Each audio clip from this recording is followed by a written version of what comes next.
Hey guys, юу бацхан. За, өнөөдөр бүгдээрээ Etherscan болон бусад chain-уудын сканеруудыг хэрэглээд яаж одоо тэрхүү chain-ыг Metamask дээр add хийх tips and tricks-ыг харах болно.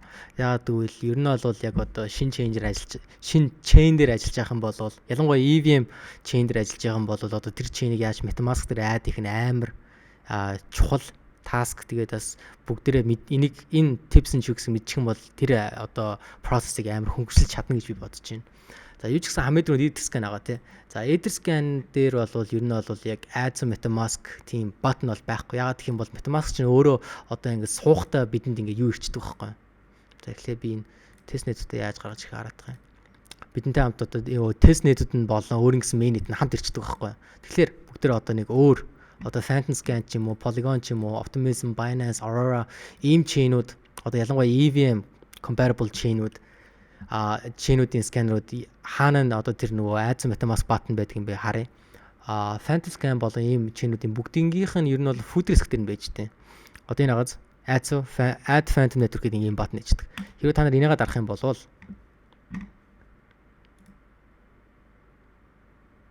яаж fish up ингээ гарч ирч.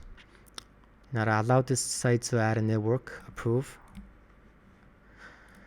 За ингээл add хийж байгаа юм да guys. За Phantom бүгдээ add хийсэн. За бүгдээ одоо Phantom-ийнхаа юг add хийж үзье. Testnet-тэй. Одоо сканеруудын хамгийн top right nav border нь бол ер нь бол яг network-ийн яг солих юу нь байж байгаа. Drop down байж байгаа. За Testnet руу орчлоо. Яг адилханаар хамгийн доор food risk дээр нь add Phantom network байж байгаа. Одоо бол бид нар яг ингээд нөгөө nav board дээр Phantom-ийн testnet руу орсон юм чинь ер нь бол энэ хараа testnet.phantomscan.com гэж байгаа. Бидний Metamask дээр одоо юу нэмэгдсэн байх хэвээр. Phantom-ийн testnet. Nice. За Polygon ч гэсэн бас адилхан. Хамгийн доор нь food risk дээр add Polygon network. Би refresh хийх хэрэгтэй баг. Right. Up. Nice. За хэрвээ бид хадаа Metamask харах юм бол Matic нэмэгдсэн бааз. Nice. За бас бид нар яг адилхан Polygon scan-ийн баруун дээд navigation bar дээр нь бид нар энэ drop down-ыг гаргах юм бол testnet mainnet хоёроо switch хийж болно. Optimism дээр яг адилхан, Binance дээр яг адилхан, Aurora дээр бас яг адилхан хамгийн доор нь байж байгаа guys. Тэгээд бас нөгөө Avalanche-ийн бас Snow Trace гэдэг нөгөө Avalanche өөрийн гэсэн scanner бас адилхан.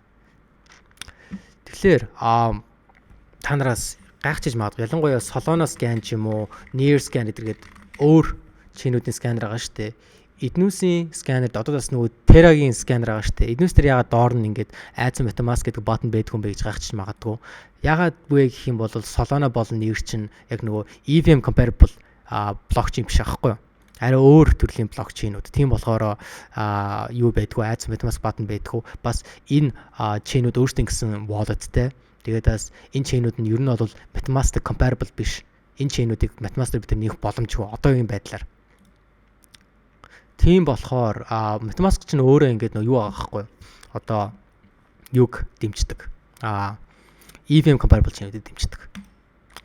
Окей, энэ tips and tricks та нарт таалагдсан гэж бодож байна. Яагаад гэх юм бол намайг дөнгөж blockchain developer smart contract бичиж эхэлж байхад бол энэ өстө аминд амирх орж ирсэн өстө ажлыг бол хөнгөвчлж ирсэн. Үгүй бол бид чинь тэнийг юм шиг юу одоо жишээл Binance testnet add to Metamask гэж Google дээр эхлэх байхгүй юу? Тэ? Тэгээд заримуд нь зөв, заримуд нь буруу, заримуд нь outdated байж магадгүй. Тэрнээс болоод одоо хөгжүүлэлтийн цагийг хасагдах боломжтой, inefficient байдал үүсгэх боломжтой. Тэрний оронд бүгдээрээ цагаан зүгээр сканер руу ороод хамгийн доод боломж дээр нь байгаа add to тэр chain-ийн network гэсэн юм дээр нь дараал тэгээд Metamask дээр нэчих юм бол ажлыг амар хөнгөвчлж чадж байгаа байхгүй. За окей, энэ tips and tricks таалагдсан бол guys лайк өгөөрэй. Тэгээд танд өөр ингэсэн Etherscan-ийн tips and tricks байх юм бол comment зөвлөдөгөөрэй. Тэгээд энэ сарын Etherscan tips and tricks series-ийг бол Muşak багийнхан спонсорлж байгаа. Тийм болохоор Muşak багийнхандаа баярлалаа. Тэгээд эднүүсийн NFT project-ыг бас хараарай guys. Окей, дараагийн дугаар хүртэл bye.